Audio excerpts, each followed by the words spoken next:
ত্রয়োদশ জাতীয় সংসদ নির্বাচন সামনে রেখে ২৩৭ আসনে দলীয় সম্ভাব্য প্রার্থী তালিকা ঘোষণা করেন জাতীয়তাবাদী দল বিএনপি। ধানের শীষ মনোনয়ন পাওয়ার পর প্রার্থীরা মাঠঘাট চষে বেড়াচ্ছেন। ঘোষিত এই তালিকাকে কেন্দ্র করে কোনো কোনো আসনে কোন্দলও দেখা দিয়েছে। মনোনয়ন বঞ্চিত নেতাদের সমর্থকদের বিক্ষোভও দেখা গেছে। এ নিয়ে টানাপোড়েন চলছে বেশ কিছু আসনে। এই অবস্থায় সংশ্লিষ্ট এসব আসনের পরিস্থিতি মনিটরিং করছেন দলটি।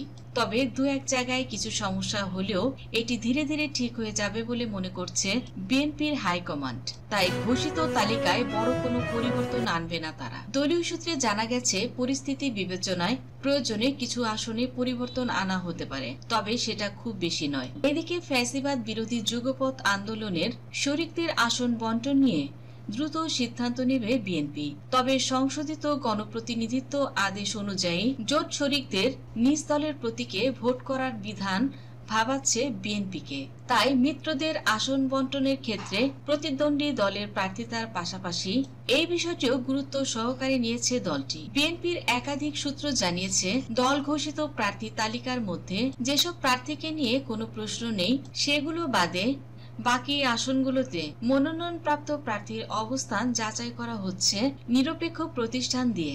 যাচাই বাছাইয়ের পর পরিস্থিতি বিবেচনায় ঘোষিত প্রাথমিক প্রার্থীর তালিকাতে হয়তো কিছু পরিবর্তন আনতে পারে দলটি, তবে সেটিও খুব বেশি নয়। দলটির অবস্থান হচ্ছে, বিএনপি একটি বড় রাজনৈতিক দল, ফলে দু এক জায়গায় কিছু সমস্যা তো হতেই পারে, যা ধীরে ধীরে ঠিক হয়ে যাচ্ছে। এদিকে বিএনপির স্থায়ী কমিটির সর্বশেষ বৈঠকে জুলাই জাতীয় সনদের পাশাপাশি শরিকদের আসন বন্টন নিয়েও আলোচনা হয়েছে বলে জানা গেছে। খুব দ্রুতই তারা এ ব্যাপারে সিদ্ধান্ত নেবেন। অবশ্য যুগপৎ আন্দোলনের শরিকদের আসন ছাড় নিয়ে বিএনপি এখনো পর্যন্ত কোনো সিদ্ধান্তে না আসায় জোটের সম্ভাব্য প্রার্থীরা এক ধরনের উদ্বেগ ও উৎকণ্ঠার মধ্যে রয়েছে।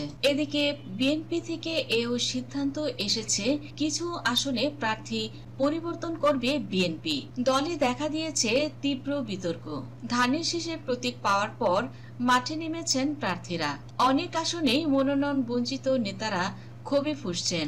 অন্তত ২৩টি আসনে স্থানীয় নেতা কর্মীরা প্রার্থী পরিবর্তনের দাবি জানিয়ে বিক্ষোভ ও মশাল মিছিল বের করেছেন। কোথাও সংঘর্ষ, কোথাও আবেদন জমা পড়ছে দলের কেন্দ্রীয় কার্যালয়ে। দলীয় সূত্রে জানা গেছে, ঘোষিত প্রার্থীদের মাঠ পর্যায়ের কর্মকাণ্ড, ত্যাগী নেতাদের সঙ্গে আচরণ ও ঐক্য সৃষ্টির প্রচেষ্টা নিবিড়ভাবে পর্যবেক্ষণ করছে বিএনপি। প্রার্থীরা ঐক্য গড়তে ব্যর্থ হলে কিংবা বিরোধ বাড়ালে সেই আসনে প্রার্থী পরিবর্তনের সিদ্ধান্ত নিতে পারে বিএনপির হাইকমান্ড।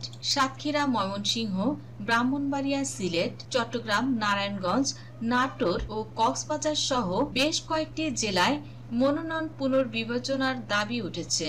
স্থানীয় পর্যায়ে ত্যাগী ও জনপ্রিয় নেতাদের বাদ দেয়ায় ক্ষোভ ছড়িয়ে পড়েছে নেতাকর্মীদের মধ্যে। বিএনপির নীতি নির্ধারকরা বলছেন, মাঠ পর্যায়ের বাস্তবতা যাচাই করে কিছু আসনে প্রার্থিতা পরিবর্তন হতে পারে। অন্যদিকে ফাঁকা থাকা ৬৩ আসনের মধ্যে অন্তত ১১ আসনে নতুন প্রার্থী ঘোষণার প্রস্তুতি নিচ্ছে জাতীয়তাবাদী দল বিএনপি।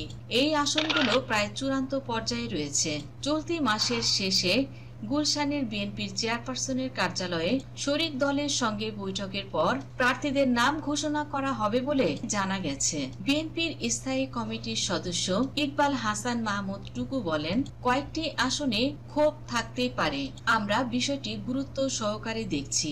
তবে দলীয় ঐক্য রক্ষায় প্রয়োজন হলে প্রার্থী পরিবর্তনের সিদ্ধান্ত আসতে পারে। তো বন্ধুরা, আপনাদের কাছে কি মনে হচ্ছে, বিএনপি যে ২৩৭টি আসনে মনোনয়ন প্রার্থী দিয়েছেন, এটা কতটুকু সফল হয়েছে? এই প্রার্থী পরিবর্তন নিয়ে আপনার মতামত কমেন্টের মাধ্যমে জানিয়ে দিন। আর বিএনপি যে সিদ্ধান্তটি নিয়েছে, তেমন কোনো বড় পরিবর্তন তারা এই ঘোষিত মনোনয়ন প্রার্থীর তালিকা থেকে বাদ দিতে চাইছে না, এ বিষয়ে আপনি আপনার মতামত জানাতে পারেন। ধন্যবাদ দর্শক, সম্পূর্ণ ভিডিওটি দেখার জন্য।